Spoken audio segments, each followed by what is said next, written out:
Welcome back to another episode of AJ Larkin Garage. Today I'm doing a job no one wants to do, diff bushes.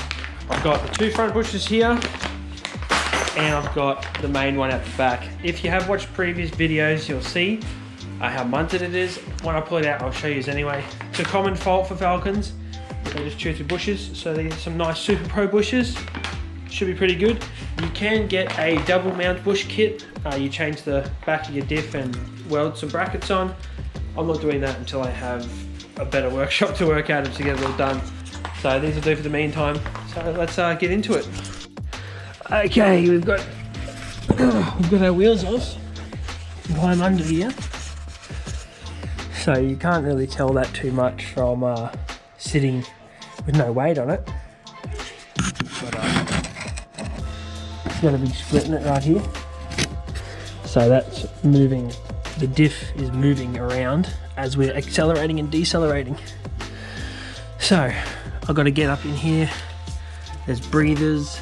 We've got to have to drop this off, suspension off, pretty much anything connecting the diff cradle to the car we have to remember where it was, but we'll go through that as we are going. So yeah, we're also going to have to take the brakes off because the lines aren't going to reach, but what we'll do is we'll just pull the calipers off. We're not going to disconnect brake lines because that's a pain in the ass. No one's going to be touching the brakes, so we don't need to worry about that. I'll go a bit more into brakes and all that in the next video because I'm putting a new set of brakes on the whole car. Just pads though. So you don't need to drain the diff oil. I'm just doing it because it's got 40,000 Ks on the clock. I don't think it's ever been done. I believe the Ford factory diff oil change is like at 60,000, I think. Don't quote me on that. But I've got oil, plus to fill it up, it's a pain in the ass while it's in the car. So I'm thinking I'll do it while it's out. I got the oil sitting there, so we're all good to go. I've got some 80W140 and there's 2 liters of it, so should be pretty sweet. Alrighty, so to get your brakes, your back calipers off, you got 2 bolts back here, here and here. You crack them, they will be tight. Make sure you do them back up just as tight, otherwise you're going to have issues like your brake coming off. And this whole assembly will fall off. We'll zip tie it up here so it's out of the way. I'll go over this again in the brake video. But yeah, we'll get this out of the way, pull this off. There should also be a sensor. I believe there's sensors right here. I think that's for your ABS or your traction control. It's probably ABS. So make sure we disconnect that, put that out the way too. We don't want to rip out that. And then there's a bung in the center of the diff that goes up into the back. Don't know if we've got, I'll show you when we get it out. Disconnect that. So that should be all of the hosing and shit that we should have to get out the way. And then from there, we're going to drop this whole cradle down. Alright, I'm not going to obviously go over this too much. We've undone the caliper, zip tied it up here out of the way, so it's going to be well and truly not going to damage anything as it's just moved. That was good. That was a good example. I'm glad I touched that. I've disconnected our ABS sensor. I hope it's ABS sensor. It might be a traction control. It works from these little grooves running on the end of this, for those who don't know. So now we're going to do exactly the same thing to the other side. We'll probably also undo this shocky while we're here. This nut, crack this. Of course it's all brand new, nothing's ever been apart, everything's super tight. The diff plug for the drain was ridiculously tight, which is what you want, so we're going to have to reseal it. Make sure when you put all this shit back together, you're putting thread locker on everything and making sure everything's super tight, because the last thing you want is for, you know, a suspension component to come loose while you're driving, because that's bad news bears. Anyway, we'll get back into it. So I just said to undo this top one, don't do that. I actually had a quick think about it. Undo the bottom one down here. Connect here. Be careful, once you take it out, this whole arm will drop down, so watch your fingers. This will be easy to get back in. We just put a jack under that and lift it up to get that bolt back in. Make sure you get all your shit in the same spot where you get it. Put it into a little Ziploc bag and note it, like where it came from. It shouldn't be too hard if you're doing it the same day, but if you ever, get distracted and have to come back to it, it's good to have a box full of bags that have where the bolt came from instead of just having a bag full of bolts. Alrighty, so after undoing all the other stuff, get under here.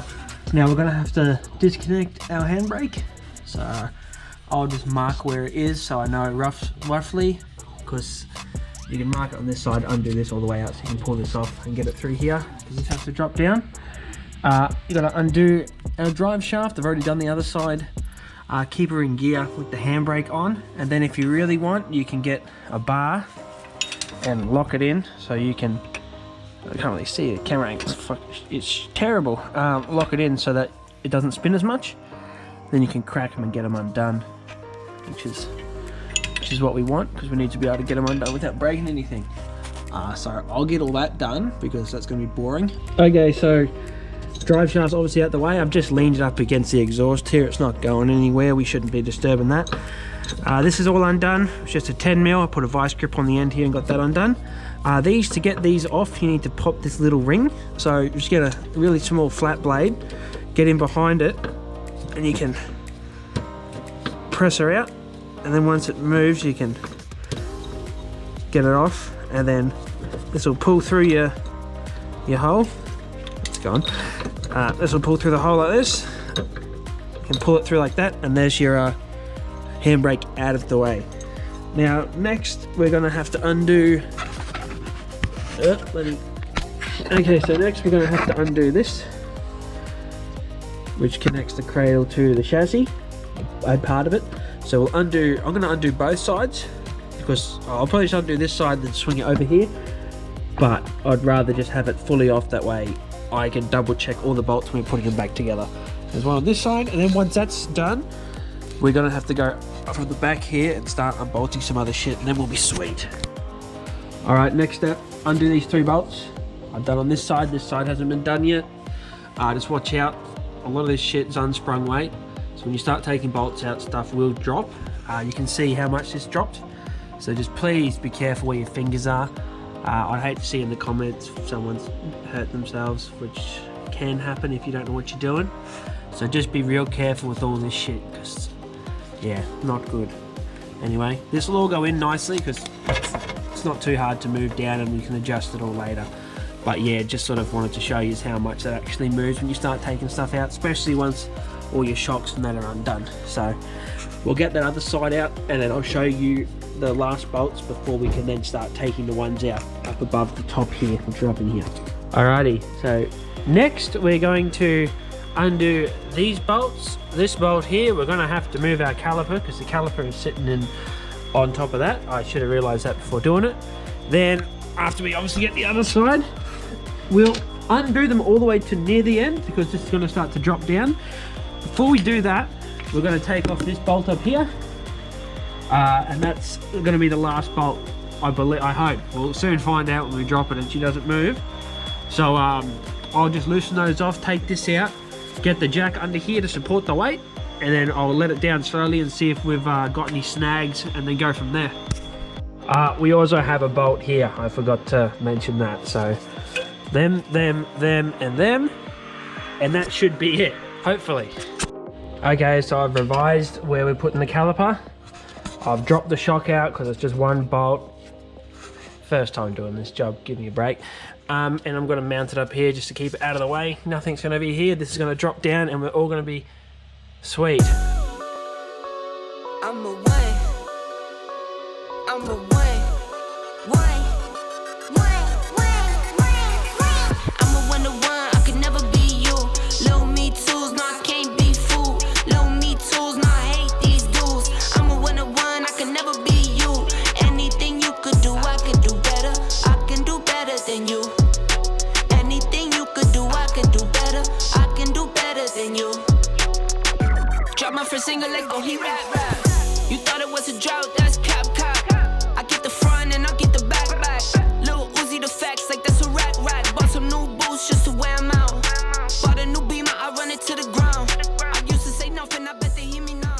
Okay, we got it out of the car fully. We're gonna pull it out so we can have a better look at it, and I can get a thumbnail photo. Okay, as you can see, it is cooked. There's got all these cracks here. She's munted, so that's what we're gonna have to get out. And the other 2 bushes are up in here somewhere. Can't show you properly. The front. So these ones are starting to split as well. So we'll take off this exhaust shield so we can get to the other one. And yeah, get into it again. So to get this off, pop rivets, knock them off, and you can get to this front bush. I've got some big rivets somewhere. I've lost them. Here they are. So I'll replace those when we go back in. So it looks nice and factory. I wouldn't suggest running this without this shield, because then your bushes will get nice and hot, and we don't want that. So back to pulling it out, and I'll show you now. We've got the bolt out, and you can sort of. We're gonna have to get this out. So what we'll do is we'll get a chisel in here and cave the sides in, and then try to yeet it out. So as you can see, we've collapsed the whole side of it, and now we're getting in there and getting it out. According to the instructions manual thingy, you just use the diff bolt to pull the bush in. So we'll put a bit of juices on the side so it goes in a bit easier, as you normally would. I'm going to service the diff like I said I was before. Oil's already drained, so let's take this plug out. And then we'll work to the front ones. We've thrown a little bit of grease in here to make it good. There's our old bush out. Cactus.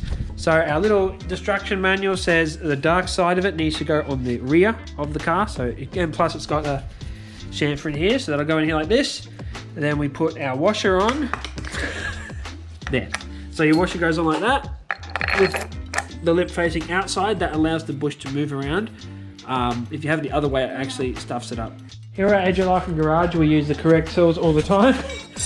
So we've got a homemade pulling device. As you can see from the book, it tells you to use the diff housing. The bolt is not going to be long enough, so we've got a big bit of booker rod here. I don't know the sizing of all that, unfortunately. And we just thread it in, and then we're going to use the nut here to pull it in, and hopefully get it in without breaking anything. There is still a bit of grease inside, so it should go in a bit easier than we hope. All right, we've pressed that bush in now, the backyard away. Happy days. We've still got to do those two front ones, but this was the one that I was worried about because it's the biggest one. These front ones won't be as hard because they have less room to move around. So yes, we shall do them and then press on. Press. All right, we got these front ones out. They come out a lot easier. So we just smash them out. We're going to chuck these in. It goes dark side on the outside. So it's the same thing as before, but we should actually be able to just tap these ones in with a hammer because they're not as tight as the other ones are, but they're still not a press fit. So we'll smash that out. I'm not going to film that because it's exactly the same as what we just did and it's getting late. So we'll smash that out, get it back under there and then lift it up again. Okay, there we go. Both new bushes are back in. We're going to chuck our heat shield back on and then throw it back under the car now. It is getting pretty dark, but we're here making it happen. No, it's all right. Okay, we've got the diff back in the car. I didn't film that going back in because it's getting late and it was taking a bit to get it back in. Nothing too thing, it's literally just a reverse steps of how you get it back together. Just make sure after everything goes back together, clean up your rotors with some brake clean because you never know, you might get some shit on your fingers and contaminate your disc. So just make sure you do all that before going for a drive. And then once it's all back in, we're going to tighten everything up. Then we're going to go over and bolt check everything again and Loctite everything before we go any further. And we'll mark the bolts when we finish Loctiting them and putting them to spec. Whew, I'm knackered. All right, axle's fully in, everything's bolted up. We just got to chuck the wheels on. We've checked all the bolts. Yeah, Connor's here. He's come help us out the last bit. So yeah, we shall bloody put it back down and that'll be it. Hope you just enjoyed watching this vid. I'm knackered, it's been a big day. It takes twice as long, you have to film stuff. Thanks for watching, subscribe, like, and all that other good stuff. We'll see you next time.